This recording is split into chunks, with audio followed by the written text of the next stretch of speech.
नमस्कार, आपका स्वागत। और इस अंक में हम जानेंगे घड़ी का मिरर इमेज, वाटर इमेज और घड़ी की सुइयों के बीच का कोण। तो देखिए, जैसा कि आप देख रहे हैं कि ये मिरर इमेज वाला आगे का टॉपिक रखा हुआ है कि मिरर इमेज। देखिए, मिरर इमेज को समतल दर्पण भी कहते हैं और वास्तविक प्रतिबिंब भी कहते हैं। अगर आपसे पूछा जाए कि कोई समय आपको दिया गया है, फॉर एग्जाम्पल के लिए कि 7 बज रहे हैं, और आपसे पूछा गया है कि 7 बजे किसी घड़ी पर 7 बज रहे हैं और आप उसका वास्तविक प्रतिबिंब बताइए कि वास्तविक प्रतिबिंब कितना बन रहा होगा। या फिर आपसे पूछ लिया जाए कि 7 बजे का मिरर इमेज क्या बनेगा या 7 बजे का वास्तविक दर्पण क्या बनेगा। तो चलिए ऐसे ही प्रश्नों को सॉल्व करते हैं। देखिए, इनमें बड़ा आसान है। अगर आपको परफेक्ट समय दिया गया है, फॉर एग्जांपल के लिए जैसे मैंने 7 कहा, तो अगर आपसे कहा गया है कि किसी घड़ी पर 7 बज रहे हैं तो उसका मिरर इमेज कितना होगा। तो परफेक्ट समय है, 7 बज रहा है, यानी कोई मिनट नहीं दिया गया है।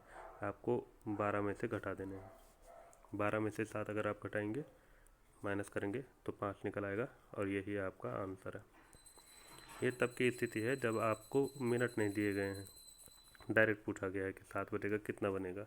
ऐसा ही अगर मैं दूसरा उदाहरण लूँ कि आपसे पूछ लिया जाए कि फॉर एग्जांपल के लिए 18 बज रहे हैं, आपसे कहा कि किसी घड़ी में 18 बज रहे हैं। अब आपको बताइए कि इसका समतल दर्पण क्या बनेगा। तो आपको 18 जो है 12 में से घटा देना है। अब 18 का मतलब क्या होता है? 18 का मतलब होता है कि शाम के 6 बज रहे हैं, 6 PM हो रहा है। 18 को हम 6 भी लिख सकते हैं। इस कंडीशन में 12 में से 6 घटा देंगे और 6 निकल आएगा और यही 6 आपका आंसर है।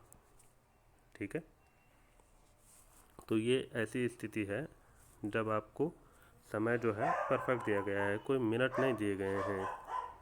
आपको डायरेक्ट प्रश्न पूछा गया है, 7 बजे का बताइए, 8 बजे का बताइए, 9 बजे का बताइए। लेकिन अगर आपको क्वेश्चन में पूछ लिया जाए, फॉर एग्जांपल के लिए अगर मैं आपको कहूँ कि 4:20 का समतल दर्पण ज्ञात कीजिए। कितना? 4:20 का समतल दर्पण आपको ज्ञात करना है। तो कैसे ज्ञात करेंगे? अभी तक आप 12 में से घटा रहे थे, लेकिन जब समय आपको मिनट में दिया हो, तब आप 11:60 में से माइनस कर देंगे। कितने में से? 11:60 में से माइनस कर देंगे। अब 4:20 दिया गया है, इसलिए इसे मैं 11:60 में से माइनस कर दूंगा 40। और अगर 11 में से हम 4 माइनस कर देते हैं तो बचता है 7 और आंसर निकल आया। ऐसी स्थिति में 7:40 आपका आंसर आ जाएगा। इसी तरह का एक और उदाहरण ले लेते हैं।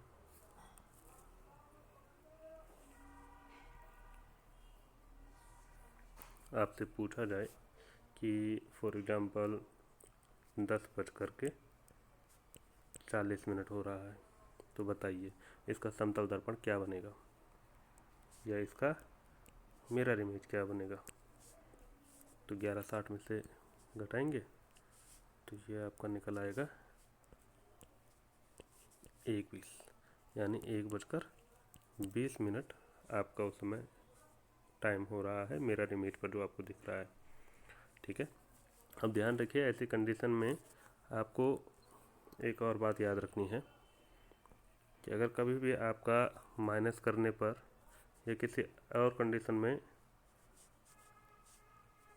0 आ जाता है तो 0 12 के बराबर होता है और 12 0 के बराबर। इस तरह का एक उदाहरण ले लेते हैं। चलिए,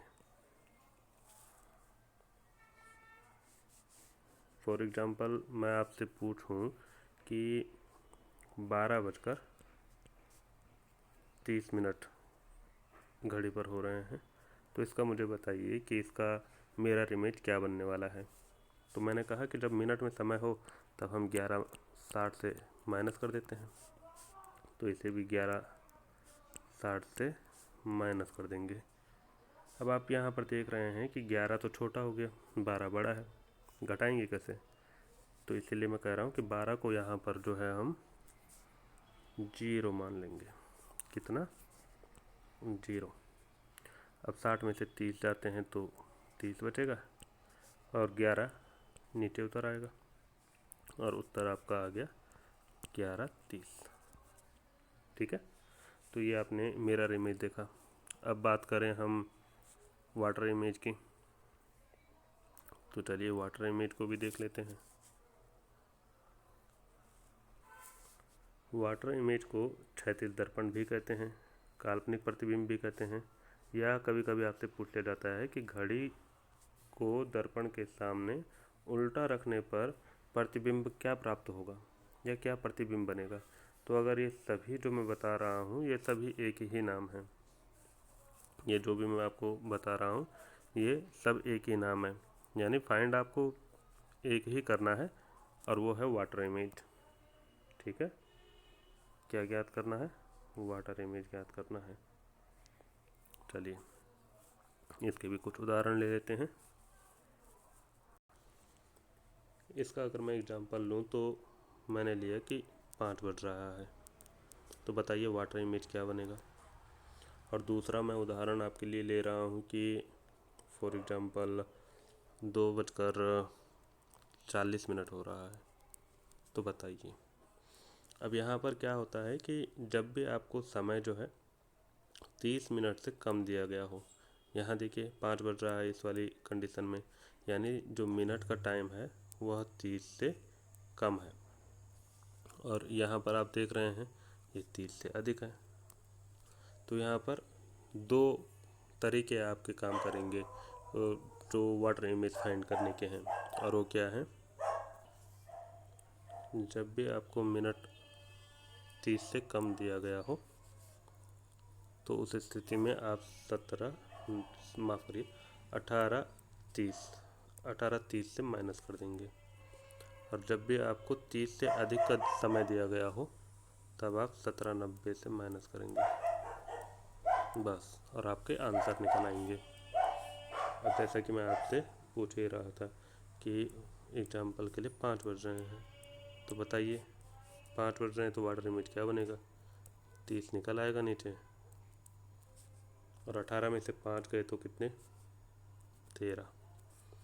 तो उस समय घड़ी पर जो हमें वाटर पर जो इमेज दिखेगी वो 13:30 की दिखेगी। अब 13 का मतलब 1, यानी 1:30 आपको वाटर इमेज बनेगी। आंसर ये आएगा आपका। और अगर मैं आपसे प्रश्न पूछ लूँ कि बताइए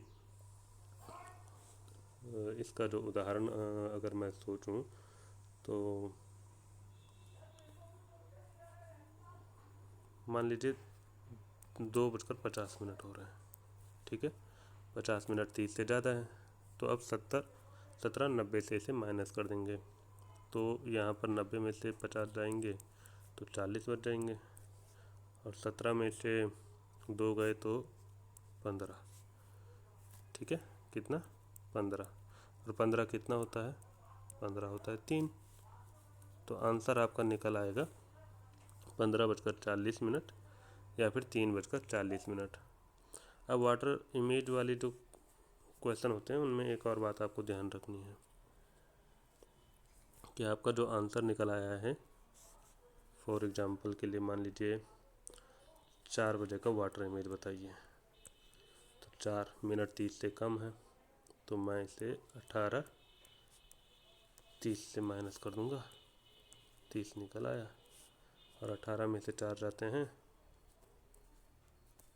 4, यानी अब 14:30 हो रहा है। या तो ऑप्शन में आपको 14:30 ऑप्शन में आपको ये आंसर मिल जाएगा, अगर ये नहीं मिलता है तो 2:30 लिखा होगा, और अगर 2:30 भी ना लिखा हो तब आंसर क्या होगा, तब डेफिनेटली आपको जो ऑप्शन में है वो 1:30 दिखेगा, और ऐसी स्थिति में आंसर आप 1:30, यानी उस समय 1:30 का आपको दर्पण दिखाई देगा, तो ऐसी स्थिति में आंसर 1:30 होगा। ये आपको स्पेशल तरीके से ये आपको ध्यान रख लेना, याद कर लेना है कि अगर यह भी ना मिले, ये भी ना मिले, तब आंसर आपका ये वाला होगा, ठीक है। अब चलिए घड़ियों के बीच का, सुइयों के बीच का कोण ज्ञात कर लेते हैं।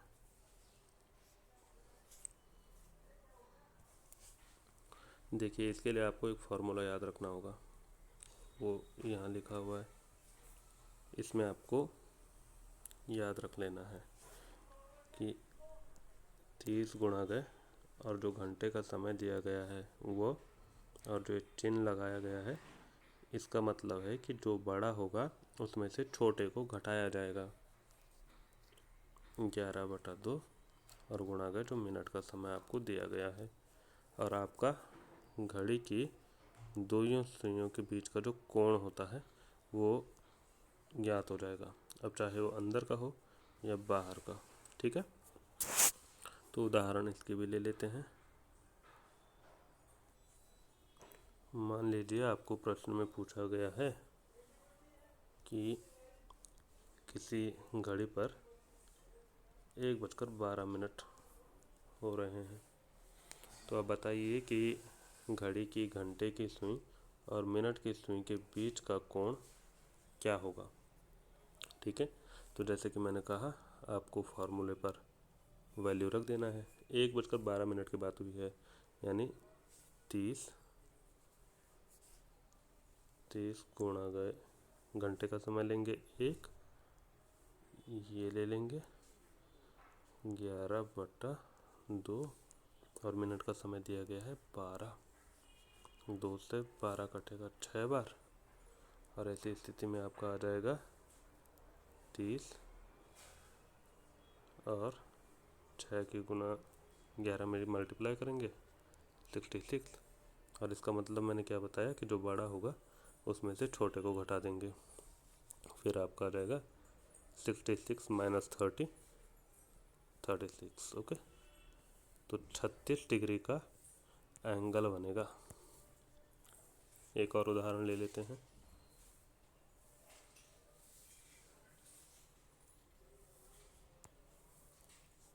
एक और एग्जाम्पल इसके लिए ले लेते हैं। मान लीजिए कि 9:13 हो रहा है, तो बताइए कि जब 9:13 हो रहे हैं तो घंटे की सुई और मिनट की सुई के बीच का कोण कितना बनेगा। ठीक है, तो अब फिर फार्मूले पर रख लेंगे 30 गुणा 9, 11/2 और 13। अब ये तो करते हैं नहीं, तो इसलिए वैल्यू निकालनी पड़ेगी। 9 का गुणा अगर 30 के साथ करेंगे तो आएगा 270, और 11/2 गुणा 13, यानी 13 की मल्टीप्लाई 11 के साथ करनी पड़ेगी, 143/2 जी, यही आएगा। अब आप देख रहे हैं कि 270 निश्चित तौर पर बड़ा है, 143 डिवाइड बाई 2 270 से छोटा ही आएगा, तो यानी 270 का 143 ये ऐसा माइनस कर देंगे। अब इसके तो हर में 1 होता है ना, तो ऐसे डायरेक्ट तो इसे हम घटा नहीं सकते, माइनस नहीं कर सकते हैं, तो इसलिए क्या करेंगे, इसलिए हम देखेंगे कि इसका यहाँ मल्टीप्लाई होता है, इसका यहाँ होता है, तभी तो घटता है ना, ये तो बेसिक फंक्शन है मैथ का।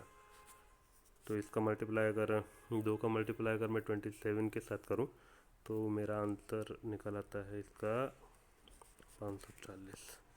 अब 540 में से 143 माइनस 2, और ये कितना बनेगा